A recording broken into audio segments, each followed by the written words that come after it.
Liz Truss, I suppose it's not that surprising, is back in the news, and she can't stay away for very long. She craves attention, and once again she's blaming the Bank of Old England, the Bank of England, the Office for Budget Responsibility, and the shadowy deep state, which is like a pizza that's gone wrong, for her own political implosion in 2022. It's remarkable how consistent she has been since office. She blames everyone but herself. Truss is the only Prime Minister in British history to resign after just 49 days, yet 3 years later she still insists she was not captain of the ship. The maturity level here is closer to a toddler caught with jam on their hands pointing at the dog. And actually I've seen toddlers who are significantly more thoughtful than Liz Truss. At least after a day or so, the toddler comes back and says, "I'm sorry." And then they get a hug. There's no hug for Liz Truss, even round the corner. Her latest remarks came on a podcast called with Wilfred Frost. I forget what it's called now. At the Conservative Political Action Centre, where she compared Britain's plight to the United States and called for a Trump-style revolution. Well, the Trump-style revolution hasn't gone very well in the United States. The irony is hard to miss. Donald Trump at least won elections and survived years in power. Liz Truss didn't last 2 months. So, looking at what actually happened, in September 2022, Truss and her Chancellor Kwasi Kwarteng unveiled £45 billion of unfunded tax cuts. She kept telling us to look at his package. Well, that prodigious package nearly cost the country its reputation. Well, did cost the country its reputation. They claimed this was a growth plan. There was no growth. The market saw it as a reckless gamble. Everything went limp. Within hours, sterling crashed, gilt yields spiked, and the Bank of England had to intervene to stop pension funds collapsing. It was quite literally a textbook case of how not to run a modern economy. Liz Truss now says the bank was pursuing its own agenda, not supporting her. She calls it the economic blob. But central banks exist precisely to prevent politicians from torching credibility in the bond markets. Her line that she wasn't captain of the ship because she didn't control monetary policy is absurd. Prime Ministers never control monetary policy. Gordon Brown established Bank of England independence in 1997 for good reason, for that reason. Imagine if every Prime Minister could bully the bank into printing money to finance political whims.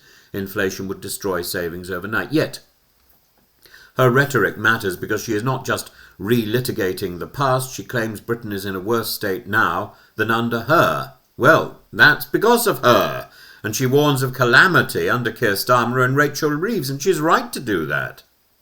She accuses Labour of being in cahoots with the bank and the OBR, institutions she blames for her downfall. In effect, she is trying to rehabilitate her own disastrous record by saying, "It wasn't me, it was the system."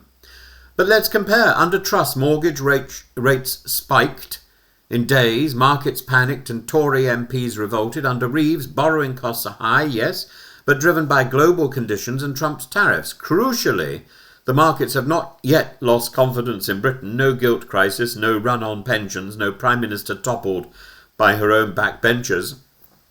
The contrast is stark. Truss also uses this revisionist story to undermine Kemi Badenoch, where she doesn't take much undermining. Throw a few pebbles in her way and she'll fall over. Her party's current leader, and saying that she is unlikely ever to be Prime Minister. On that again, I also agree with Liz Truss. It is, however, political mischief. If Truss cannot recover her reputation, she can at least destabilise others. Ooh, let's try pulling the tablecloth from under anyone who I can see. And when asked if she might join Reform UK, she refused to rule it out. Well, Nigel Farage must be delighted. So, what does this matter? Because the same impulses that drove Truss's brief premiership are alive again. The idea that growth can be conjured through unfunded tax cuts, that institutions are the enemy, and that radical institutional change is the only answer. It is Trumpian politics imported into Britain, and her mistake in 2022 was not only bad economics, but also hubris. She believed ideology could overrule financial reality. Now she dresses that failure up as a conspiracy by unelected officials. The danger is that this narrative could resonate with the public weary of stagnation, high taxes and poor services. If Labour falters, the populist right will be waiting to exploit discontent, and Truss is trying to position herself as a prophet rather than a failure. In truth, Liz Truss was both captain and iceberg. She steered the ship straight into it, and she sank it. And to hear her talk of deep state sabotage is like hearing the arsonist blame the fire brigade.